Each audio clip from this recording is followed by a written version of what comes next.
더불어민주당이 쌍방울 불법 대북 송금 사건과 관련해 1심에서 징역 9년 6개월을 선고받은 이화영 전 경기도 평화부지사를 국회 법제사법위원회로 불러 이화영의 일방적 주장에 판을 깔아주었지요. 자, 이에 대한 비판 여론이 만만치 않고 민주당 내부에서조차 오히려 독이 됐다는 평가가 나오고 있습니다. 자, 그런데 보다 더 큰 본질은 사법 방해를 넘어선 사법부에 대한 모독이 아닐까 생각합니다.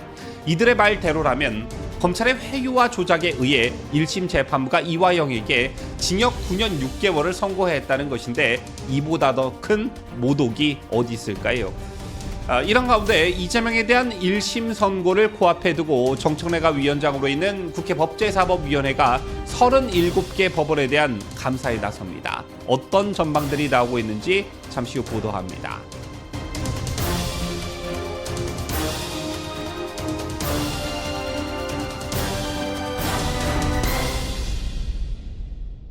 시청자 여러분 안녕하십니까? 뉴스데일리 베스트 민앵커입니다. 지난 2일 열린 국회 법제사법위원회에서 열린 박상용 수원지검 부장검사 탄핵 청문회가 이슈의 중심에 서고 있지요. 사실 정말 기괴한 일이 벌어진 것인데 1심 재판에서 유죄가 선고돼 구속수감 중인 피고인을 증인으로 불러 하소연을 들어주는 것을 처음 보셨을 겁니다. 더불어민주당이 이상한 역사를 계속해서 쓰고 있는데요. 하지만 예상치 못하게 국민의힘 주진우 의원이 이재명이 재판 거래를 암시하는 녹취록을 틀면서 엄청난 파장과 역풍을 맞고 있습니다. 종편의 민주당 패널로 나오는 사람들조차 이런 청문회는 하지 말았어야 했다는 평을 내놓던데요. 또 이와는 별개로 여러 혐의에 대한 여러 개 재판을 앞두고 있는 이재명에게도 그닥 도움이 되지 못했고 오히려 최악의 악수를 뒀다는 평가도 나오고 있습니다. 아시다시피 이번 청문회는 사실상 국회가 사법부 판결을 못 믿게 했으니 직접 법원의 역할을 하겠다는 것이나 다름없었기 때문입니다. 자, 만약 여러분들이 판사라면 어떤 기분이 드셨겠습니까?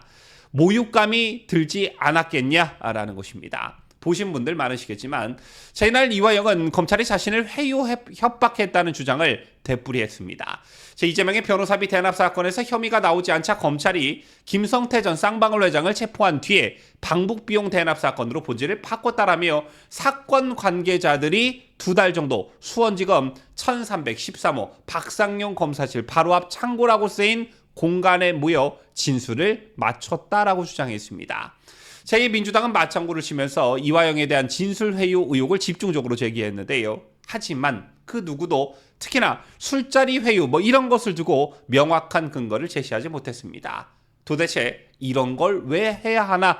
국민들이 이런 걸 왜 지켜봐야 하나? 이런 생각 가지셨던 분들 거의 대다수였을 거라 생각합니다. 좀 전에도 잠시 언급을 해드렸지만 더 큰 본질, 더 큰 문제는 사법방해를 넘어선 사법부에 대한 모독이라는 점입니다. 항소심이 진행 중인 피고인을 국회가 청문회로 불러 마치 재판처럼 일방적 주장을 펼치게 하는 것은 누가 봐도 상식적이지도 않고 월권행위라는 것이지요. 더군다나 국정감사 및 조사에 관한 법률에는 계속 중인 재판 또는 수사 중인 사건의 소추에 관할 목적으로 관여할 목적으로 청문회가 행사돼서는 안 된다라고 되어 있습니다. 그런데 명백히 이를 어긴 것이죠. 그리고 그 다음 판사들이 느꼈을 모욕감입니다. 이 사건을 수사한 검사들은 물론 판사들도 심대한 모욕감이 들었을 것 같은데 왜냐? 국회가 사법부 판결을 못 믿겠으니 직접 법원 역할을 하겠다는 것이나 다름없는 그런 성격의 청문회였기 때문입니다. 자, 이게 이재명에게 유리하게 작용할 리 만무하겠죠. 자, 이 연장선에서 매년 가을 이루어지는 국회의 국정감사 시즌이 돌아온 가운데 2024년도 국회 법제사법위원회의 사법부 법원에 대한 감사 일정도 확정됐습니다.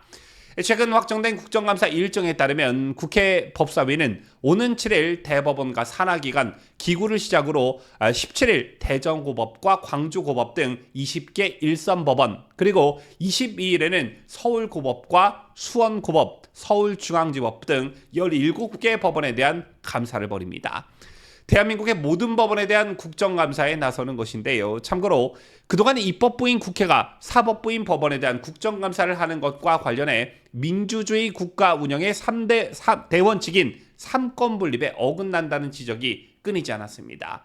이에 따라 과거 한때 국회의 행정부와 사법부에 대한 국정감사의 요건이 극히 제한되기도 했지만 1987년 소위 민주화 이후 국회의 국정감사권이 전방위적으로 확대됐습니다.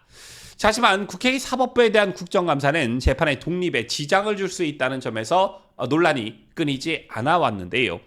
이런 맥락에서 올해 국정감사가 이 논란에 정점을 찍을 것으로 전망됩니다. 아까도 말씀드렸다시피 국정감사 및 조사에 관한 법률 제8조에는 감사 또는 조사는 개인의 사생활을 침해하거나 계속 중인 재판 또는 수사 중인 사건의 소추에 관여할 목적으로 행사되어서는 아니 된다라고 규정하고 있습니다.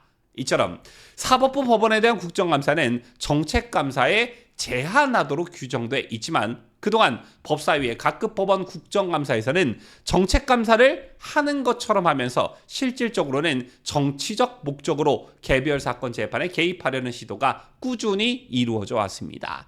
따라서 이번 법제사법위원회 국정감사에서 민주당은 이재명 방탄 목적으로 법원에 대한 압박이 최고조에 달할 것으로 보여집니다. 특히나 10월 22일 법사위 국정감사장에는 서울고법과 수원고법 등 상급 법원은 제쳐두고 서울중앙지법에 대한 민주당 의원들의 질의가 폭주하고 이에 대한 여당 의원의 항의 등으로 큰 소동이 벌어질 게 자명해 보인다는 것입니다. 이재명에 대한 사법 리스크가 불거진 이후 민주당 의원들이 보인 지금까지의 행태들을 보면 안 봐도 비디오라는 것이지요. 더군다나 쌍방울 불법 대북 송금 사건으로 이화영이 1심에서 유죄를 선고받고 이재명의 사법 리스크가 한층 더 커지자 민주당의 판검사에 대한 압박은 전방위로 펼쳐졌습니다. 검사법 왜곡죄 도입 등 검찰과 법원을 전방위로 압박하는 압박론이 쏟아졌고 여기에 더해 민주당 지도부 인사는 법원 판결을 믿을 수 없다라며 판사 선출론까지 제기하는 등 그야말로 폭주와 횡포가 계속되어 왔습니다.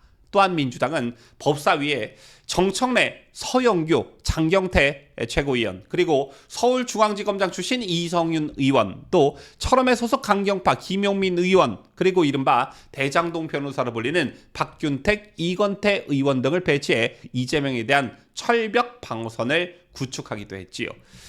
더 이상 공당의 모습이 아닌 오로지 이재명 방탄을 위한 정당이 되어버린 것입니다. 이 지긋지긋한 민주당의 이재명 방탄을 끝내는 유일한 길 여러분들 뭐가 있겠습니까? 현재 법조계에서는 가능성이 낮다고 보고는 있지만 11월로 예정된 이재명의 선거법 재판과 위증교사 재판에서 이재명의 유죄는 물론 법정 구속과 함께 민주당이 받은 선거 보조금을 모두 다 토해낼 수 있게끔 그러한 선고가 내려지게 되면 정말 세상이 조용해질 수 있다. 저는 이렇게 생각합니다. 지금까지 저는 자유대한민국을 수호하는 뉴스데일리 베스트 민앵커였습니다.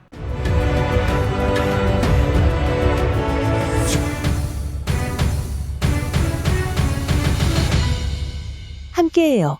뉴스데일리 베스트.